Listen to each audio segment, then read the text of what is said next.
Olá, bom dia para você. O programa de hoje vai falar sobre um tipo de transporte público que está em quase toda parte, ônibus. Você vai saber como funciona o consórcio Conorte, criado em 2013 por licitação pública para atender a zona norte da região metropolitana do Recife. 3 empresas formam esse consórcio: Itamaracá Transportes, Cidade Alta Transportes e Turismo e Rodotur Turismo. Nós estamos com o empresário José Pontes, que é superintendente institucional do Conorte. Bom dia, superintendente, bem-vindo. Bom dia, Meire, obrigado. Bom dia a todos. É um prazer estar aqui e poder falar um pouquinho de transporte, né, que eu vivo aí o dia a dia. E muita gente precisa desse tipo de transporte, Sim. né? A gente quer saber, ao todo, as empresas, né, desse consórcio Conorte, elas têm quantos ônibus circulando pela região metropolitana? São quantas viagens? São 460 ônibus rodando o dia todo. A gente atende 7 terminais integrados da região metropolitana e outros 16 terminais de bairro. Trazer alguns números: 250 mil passageiros são transportados dia a dia. E em relação ao sistema, de uma forma geral, o Conorte representa 18% do sistema. A gente fica imaginando, né, esses 250 mil passageiros distribuídos ao longo do dia. Nos horários de pico, como é que vocês têm lidado com aquela situação que a gente sempre vê? Muita gente reclamando, fila e lotação. Meire, é muito importante essa pergunta, porque traz o problema que a gente vê todos os dias na imprensa de lotação, tanto nos terminais quanto nos ônibus. Né? Primeiro, eu queria trazer que os picos, a concentração, a aglomeração, ela é uma característica do transporte, porque depois desse pico a gente tem uma diminuição grande da quantidade de passageiros. E você atender todo mundo com folga torna inviável o custo disso. Mas eu não estou aqui para dar justificativa, eu queria trabalhar quais são as possíveis soluções. Então, entendendo essa característica, Meire, se a gente pensar como diluir esse pico, eu acho que a gente traz uma solução. Na pandemia, né, a gente evitou ao máximo as aglomerações. Houve um escalonamento de horários. Isso. Mas as empresas não flexibilizam sempre. Olha, você pode chegar às 8, às 9, às 10. Isso. Né?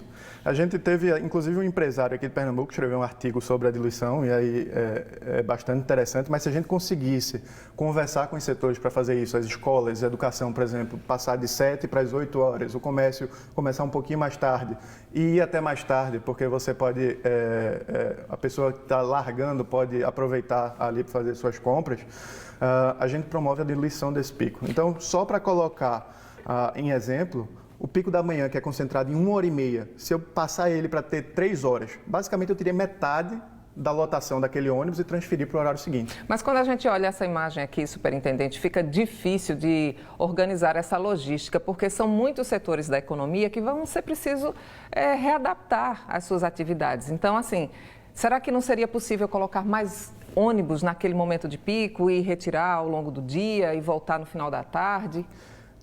Não consegue porque o custo fica muito alto. Então, inviabiliza. Hoje, a questão de financiamento do transporte é um problema. Ele está basicamente financiado pela tarifa, que é cobrada para o operador. E na hora que você coloca esses ônibus a mais e você passa o restante do dia com menos passageiros, isso eleva inviavelmente os custos do sistema. Bom, só para a gente lembrar aqui, os ônibus, né, do consórcio Conorte atendem municípios da zona norte da região metropolitana seguinte: Araçoiaba, Itamaracá, Itapissuma, Igaraçu, Abreu e Lima, Paulista, Olinda e Recife. E como o superintendente falou, opera em 7 terminais integrados. Isso. Né, qual é o cuidado que vocês têm para que não haja um fluxo descontrolado nesses lugares? Qual é o tipo de logística que vocês têm usado para que mantenha esse sistema funcionando nos terminais? A gente tem equipe de operação que ficam o tempo todo e, no caso de uma aglomeração fora do habitual, a gente consegue fazer alguns reescalonamentos ou antecipar a saída de alguns ônibus para tirar uma demanda. Então, isso é uma coisa que a gente pode fazer emergencialmente. Mas eu continuo trazendo a ideia de que a gente precisa entender o transporte público como uma prioridade da cidade, uma solução para a mobilidade. E para isso a gente precisa conversar com a sociedade. Então, são muitos os setores, o desafio é maior. A gente precisa conversar com os setores e trazer essa melhoria para o transporte. Quantos empregos são mantidos pelas empresas que formam o Conorte? São mais de 2.000 empregos diretos pelas empresas do Conorte. Bom, em cada empresa, claro, tem a sua logística, né, tem o seu gerenciamento. Existe uma independência dessas empresas em tomar decisão sobre contratação, sobre demissão, ou todas dependem de uma determinação do consórcio? Meire, a gente trabalhou com o Conorte, você falou, foi para a gente atender a licitação. Né, e na área do Norte-Sul, né, dos corredores Norte-Sul, o governo priorizou por conta da necessidade de investimento público e privado e licitou os 2 lotes que compreendem os corredores Norte-Sul e Leste-Oeste, Camaragibe-Recife e Igaraçu-Recife. Nessa área do Igaraçu-Recife, são as 3 empresas que você citou, mas o Conorte veio para participar da licitação e para a gente conseguir uma melhoria do serviço. E como é que a gente busca isso? É pegar as melhores práticas dessas empresas aí que têm anos e bagagem de experiência. Então a gente pega a melhor prática de gestão, a gente pega a melhor prática da operação e a gente tenta trazer para esse ambiente único que é o Conorte. Então a Conorte hoje é uma empresa, ela tem a vida própria.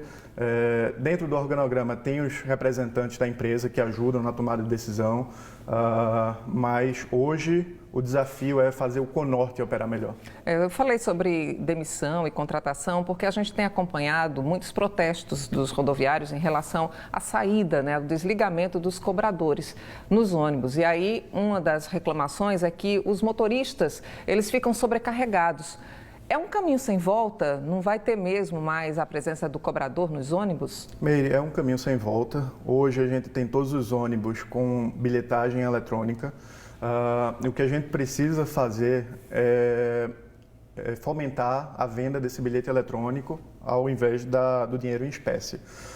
Na pandemia isso ficou muito claro, algumas cidades trabalharam isso para diminuir a circulação do vírus e é um benefício que chega e fica. Né? Então, para aquela pessoa que ainda chega com dinheiro, ainda precisa do troco, o motorista tem que parar, tem que atender aquela pessoa, tem que organizar a entrada, a saída? Nos terminais a gente tem pessoas capacitadas para estar atendendo esse público. Já existem aplicativos que a gente pode fazer colocar o recurso dentro do cartão via aplicativo. Nos grandes centros, nos shoppings, por exemplo, eles têm as máquinas que vendem um vem.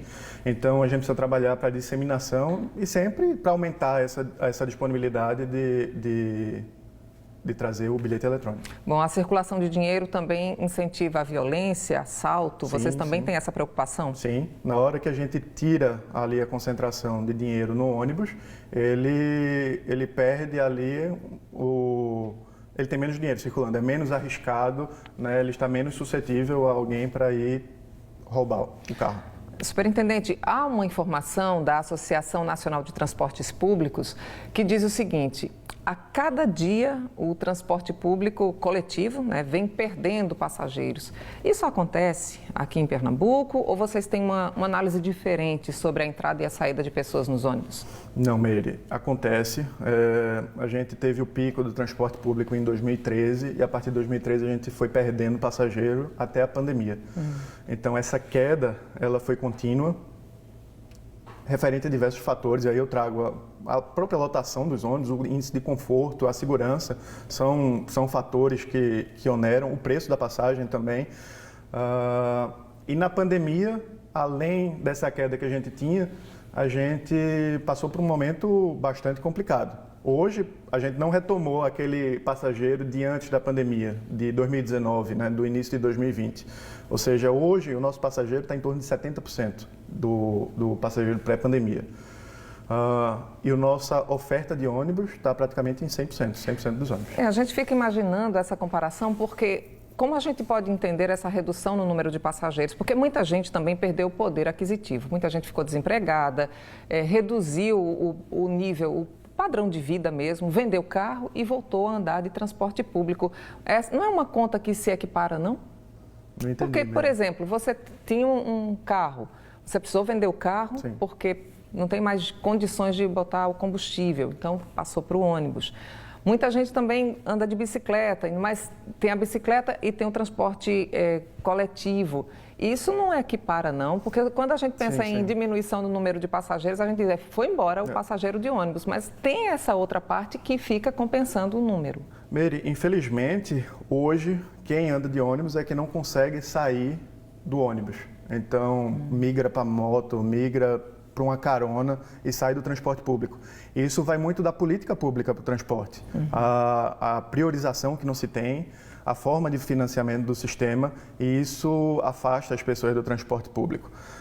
E eu gostaria de lembrar que o transporte público é um principal caminho para a gente ter mobilidade nas cidades e ter uma qualidade de vida melhor. É por isso que as pessoas cobram qualidade no transporte público. Se a gente sair para a rua para conversar com as pessoas, é claro que elas querem menos poluição, porque quanto mais carro na rua, mais poluição, mas elas também querem conforto, né? E aí, para manter um transporte público de boa qualidade, é preciso pagar muito caro, superintendente? Meire, hoje, um dos problemas do transporte é a forma de financiamento. Hoje ela se baseia basicamente na tarifa que é cobrada para o usuário.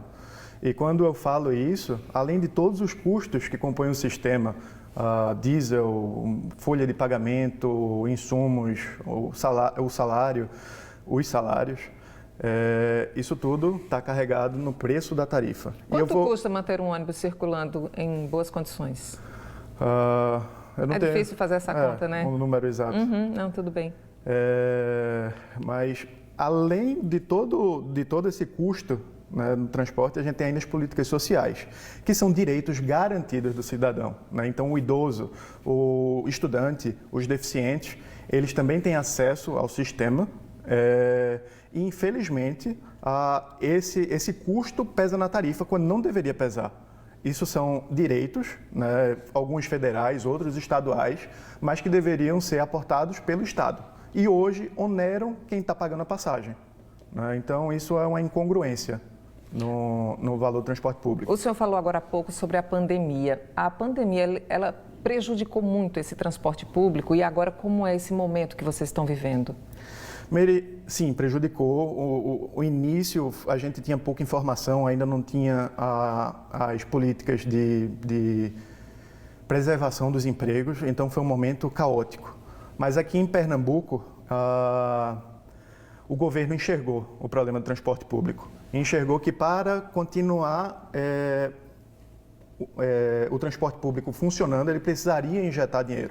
Até porque a gente perdeu 70% dos passageiros naquela hora e a gente não poderia diminuir a frota na mesma proporção. Então o governo enxergou isso e subsidiou esse momento. Esse é o ponto que eu falo um pouco de financiamento, que eu acho que a pandemia veio ensinar para a gente. A gente precisa ter um olhar diferente para o transporte público. Ele não pode ser só carregado pelo pagante da passagem de ônibus. Até porque hoje é a parcela da população com menos poder econômico, menos poder aquisitivo que está ali no ônibus. Então, se você me perguntar, a passagem é cara? Passagem é cara. A gente tem outros meios de estar financiando o sistema. Bom, a gente vai falar sobre esse assunto já já. Depois do intervalo, a gente vai falar sobre o preço de passagens, hein, gente? A estrutura dos ônibus, o prejuízo com a ação de vândalos que destroem os veículos e os planos do Conorte para o transporte público aqui na região metropolitana do Recife. Até já.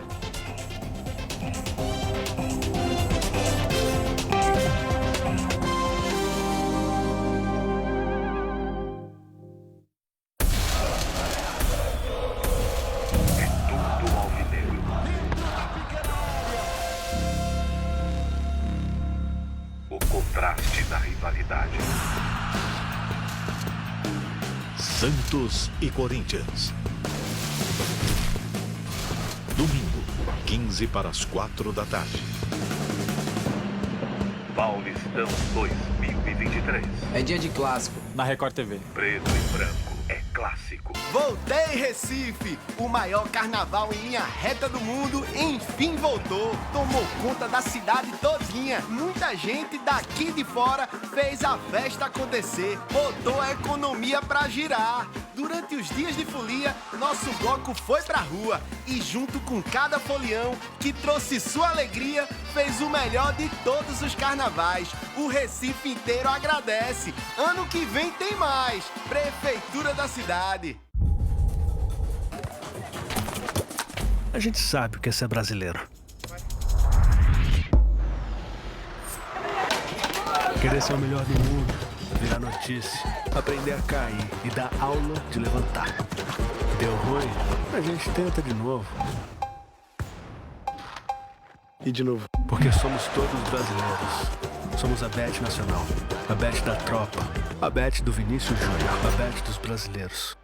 Agora ou nunca Ferreira Costa. Preços baixos e imperdíveis para você economizar. Confira essa oportunidade. Cerâmica tipo A 42 por 42 Porto Rico, só R$ 27,90. Mop com balde centrífuga Condor, só R$ 59,90. Tinta acrílica de Atex, Fosca e Kiri, R$ 149,00. Vai continuar perdendo tempo? Corra e aproveite. Agora ou nunca Ferreira Costa. Sua chance de economizar. Fez Enem? Então se liga que você pode garantir uma bolada na sua carteira. Promoção Enem Dá Sorte Uninasal. Você pode ter desconto de até 100% na graduação presencial. E ainda concorre a 15 sorteios de vales compra de R$ 500 cada. E mais 15 chances para ganhar vales compra de R$ 2.000 cada. Matricule-se em uninasal.edu.br e concorra. Uninasal, aprendizado que forma líderes. Você sabia que uma boa climatização é fundamental para uma excelente produtividade da sua empresa? A JG oferece soluções em climatização desde o projeto à manutenção e a assistência técnica dos maiores fabricantes. Nós criamos, executamos e cuidamos do ambiente da sua empresa para garantir o conforto e bem-estar dos seus clientes e colaboradores. JG. Descubra o sistema que melhor se adequa à sua necessidade.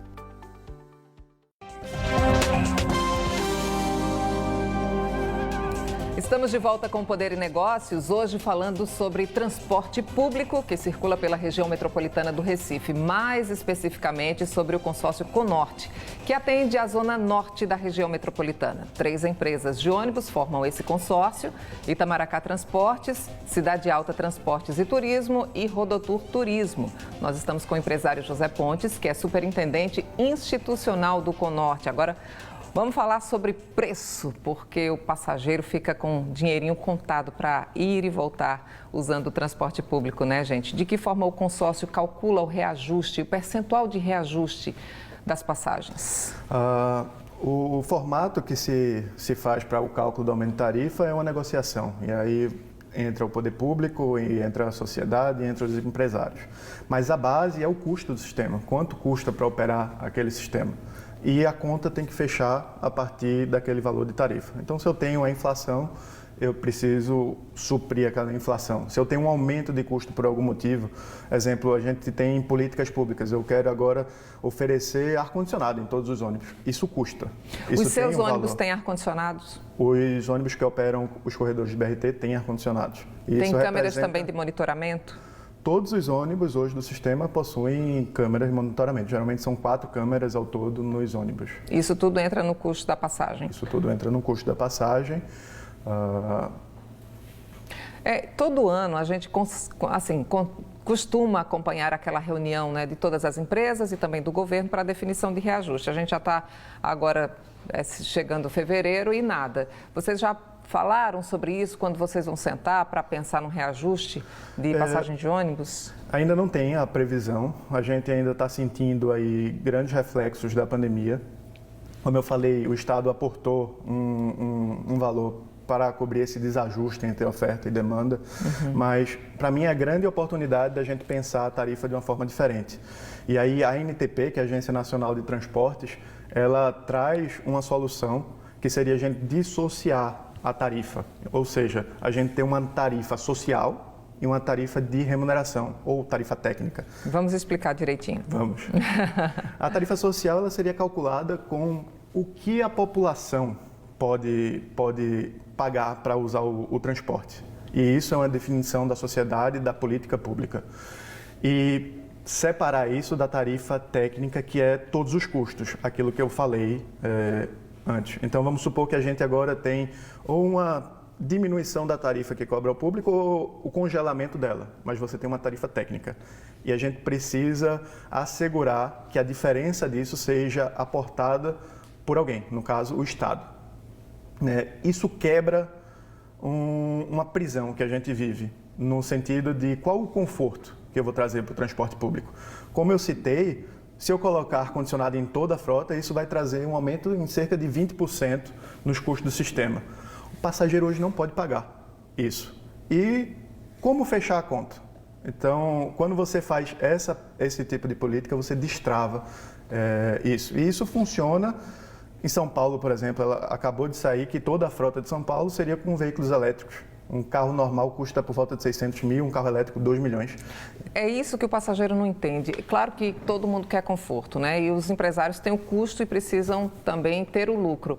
Mas o passageiro do lado de cá é muito fragilizado, né? A gente sabe que quando a pessoa entra num transporte público 6 horas da manhã, 7 horas da manhã, já está acordada a pessoa já desde 4 horas da manhã, porque já tem uma jornada em casa e tem mais outra jornada no trabalho. E todo mundo quer se sentir bem, né? Quer se sentir confortável. É bem importante mesmo que haja política social, né? Que pense no povo, porque não seria ruim não o povo andar com ar-condicionado ligado, né? Só que não repassando o valor da passagem para essas pessoas. Hoje, quem é que tem direito à gratuidade? Temos diversas gratuidades. Temos os idosos acima de 65 anos, que são através de um direito federal. O Estado já entende que isso pode ser estendido para idosos a partir de 60 anos. Idosos a partir de 60. Os estudantes têm acesso a meia passagem. Em algumas prefeituras, elas aportam e possibilitam a gratuidade, nesse caso. Temos correios, por exemplo, a polícia também pode entrar de graça, os deficientes, gestantes. Então, todos esses grupos. E há uma preocupação também, e a gente vem acompanhando isso, com aquelas pessoas que pulam catraca. Sim. Né? Qual é o prejuízo que vocês estão tendo diante dessa evasão, a gente pode chamar assim? Como é que a gente considera essa situação? O nome que a gente chama é a evasão, né? Que consiste na invasão do ônibus de forma desonesta. Então, você entra pela porta de trás, pela porta do meio, há também o pulo da catraca. E, infelizmente, a gente escuta, né, diante da imagem negativa, eu só estou tirando um dinheiro do empresário, ou isso é um serviço público, então eu vou de graça. Não é bem assim, isso é uma atitude criminosa e eu queria trazer a minha visão sobre esse assunto. Hoje estima-se que 20% dos passageiros entram dessa forma errada nos ônibus. Aqui em Pernambuco? Aqui em Pernambuco. Quando a gente compara com outros estados, como é que está a nossa situação? Esse número está muito acima. A gente atua em outros estados e esse número está muito acima e pior, ele vem crescendo. Nossa. E qual é o maior impacto? Na minha visão, tá? Um passageiro que está entrando no ônibus e paga a sua passagem, vamos supor que o ônibus tem 30 cadeiras. Se eu estou estimando aí 20% de evasão, são 6 cadeiras ali que estão ocupadas indevidamente. Então, aquele cidadão poderia estar aí sentado ou mais confortável, com menos gente ali lotando aquele ônibus, e não acontece. Um segundo ponto é no planejamento das linhas. Quando uma linha, por exemplo, tem 10 ônibus dimensionados, ele toma como base a quantidade de pessoas que passaram na catraca, que pagaram a passagem, as gratuidades que passaram ali na catraca.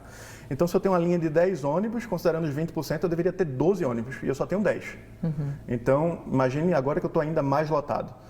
E na conta do financiamento da tarifa que a gente falou há pouco, quando eu tenho todos os custos do sistema e eu tenho uma receita via tarifa e essa demanda está caindo porque ela está deixando de pagar, naquelas reuniões em janeiro, a tendência é que isso aumente o valor da tarifa, porque vai entrar, agora eu estou dividindo aqueles custos por um menor passageiro. Então, além dos custos, também tem esse impacto da invasão dos ônibus sobre a tarifa. Bom, tem a invasão dos ônibus e também tem outro fator muito importante, que são aqueles prejuízos por conta da ação de vândalos, né? Vira e mexe a gente mostra aí, tem gente surfando nos ônibus, jogando pedra, principalmente quando tem brigas, enfim, aquelas torcidas uniformizadas, enfim, dia de grande concentração de pessoas. Vocês têm feito o cálculo desse prejuízo? Sim. Quais são o que é que tem acontecido mais? É janela quebrada? Cadeira arrancada? Recentemente a gente teve muito a prática do surf nos ônibus. Então, são jovens que sobem nos ônibus, quebram os alçapões, né? Quebram as janelas para ir no teto e ali ele está passando um risco muito grande, tanto por conta das fiações, quanto qualquer movimento que o ônibus faça de cair. Inclusive jovens já morreram praticando isso. E outros eventos também que acontecem muita depredação são nos jogos e o carnaval que está chegando também. O carnaval, exatamente. Vocês retiram o veículo de circulação e aí tem uma reposição ou a pessoa ou a população fica sem aquele veículo? Nós temos a obrigação de oferecer aquela quantidade de ônibus. Então, a gente precisa se virar, precisa trazer o ônibus, tirar dali, porque ele não pode rodar daquela forma. Isso gera, claro, naquele momento, uma falta de ônibus, mas ele retorna para a garagem para consertar e, dependendo da avaria, no dia seguinte ele já vai poder rodar. Mas isso eleva o custo, mais uma vez cai no valor da tarifa. Pois é, superintendente, nós temos mostrado muitas reportagens aqui com passageiros reclamando aí da insegurança, inclusive mulheres sendo importunadas dentro dos ônibus. Né? Caso de polícia mesmo, que tipo de relação vocês têm com a polícia? Existe uma parceria, um programa específico? Claro que a gente entende que não pode ter um policial na porta de cada ônibus, mas é preciso ter uma relação mais estreita.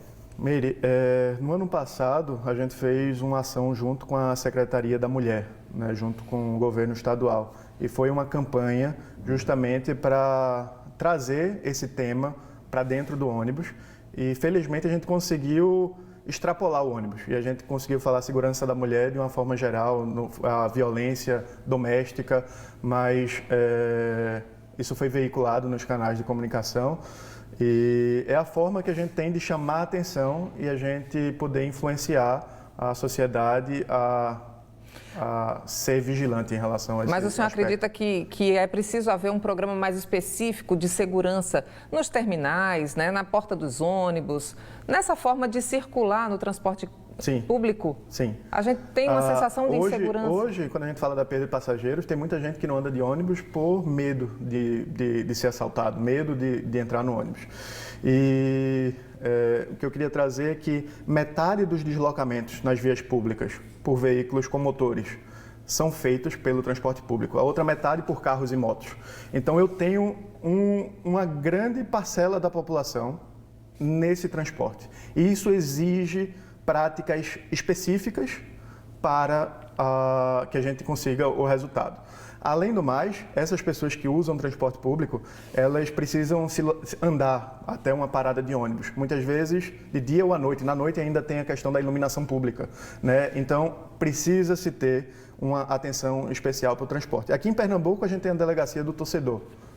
Porque entende-se que é um ponto ali que pode ter um maior risco. A gente precisa fazer também no transporte políticas como essa, e isso acontece em várias capitais. A gente tem delegacia do transporte, a gente tem legislações que cobram multas do uso errado do ônibus, por exemplo. Então, o que precisa é ter foco. A gente sabe que o número de cobranças é grande, né, do empresário. A gente está aqui do outro lado, a gente acompanha também aí os passageiros sempre cobrando. Claro que o senhor é jovem, né, está nesse ramo há muito tempo, se apaixonou por ele, mas enxerga um longo caminho pela frente que pode ser aperfeiçoado. Sim. Que tipo de aperfeiçoamento é possível fazer agora em 2023? A gente está com novas configurações políticas, né, aqui no Estado, também no Brasil. O que é que o senhor enxerga para este ano de melhoria no serviço público? Eu acho que a chave para o transporte público é a priorização. Eu vou citar o exemplo, eu voltando para casa no trânsito, eu volto no meu carro e muitas vezes eu fico arretado porque eu estou preso no congestionamento, passei o dia no trabalho, quero ver meu filho, quero jogar ali o videogame com ele, que o mais velho gosta bastante, então é o tempo que eu tenho com ele, e a gente está preso no trânsito da cidade. E muitas vezes ali escutando uma música com ar-condicionado, mas a gente olha para o lado e vê um ônibus com 80 pessoas, muitas vezes sem ar-condicionado, o pessoal em pé, lotado, e não sabe nem de que horas vai conseguir chegar em casa. Isso é completamente injusto e desigual, porque metade daquela locomoção, metade daquela população que usa aquele espaço urbano está dentro do ônibus. E é completamente desigual o tamanho de frota. A gente, no sistema aqui da região metropolitana do Recife, a gente tem 2.400 ônibus. Só na cidade de Recife a gente tem 400 mil carros rodando. Então, se a gente pensar na região metropolitana, são milhões de carros rodando. E isso é um desequilíbrio muito grande. O que a gente precisa é dar prioridade aos ônibus. Mas será que a partir do momento em que os empresários oferecerem melhores serviços, As pessoas que têm carro, elas não deixariam seus carros em casa para investir mesmo na viagem de transporte público? A gente sabe da dificuldade. A região norte da região metropolitana não tem metrô. Na sul já tem, mas mesmo assim os passageiros reclamam que não atende da forma como deveria. Se o transporte público tivesse um maior número de veículos e melhor qualidade, o senhor acha que os carros também não diminuiriam? Meire, hoje no Conorte a gente atende o corredor Norte-Sul, que é um corredor que foi implantado para trazer o BRT. BRT é um tipo de serviço, trânsito rápido por ônibus. Mas acontece que no corredor que a gente opera, a gente tem inúmeras interferências de tráfego. A cada 500 metros, temos cruzamentos ali com grandes riscos de acidente. Isso não é condições de BRT. E pior, Meire, se a gente chega ali em Olinda, na frente do Atacadão, esse corredor acaba. E o ônibus, ele entra junto com os carros. E naquela hora você joga fora todo o investimento que você fez de corredor e de priorização. A gente sabe que é uma discussão longa, né? O nosso tempo está acabando. Eu já agradeço imensamente aqui todas as orientações e claro que a gente pode convidá-lo para uma próxima entrevista, né? Porque o assunto é longo. Muito obrigada, viu, superintendente? Prazer é meu, Meire. Obrigado também. Um bom dia para o senhor e a gente volta no próximo domingo. Grande abraço. Até lá.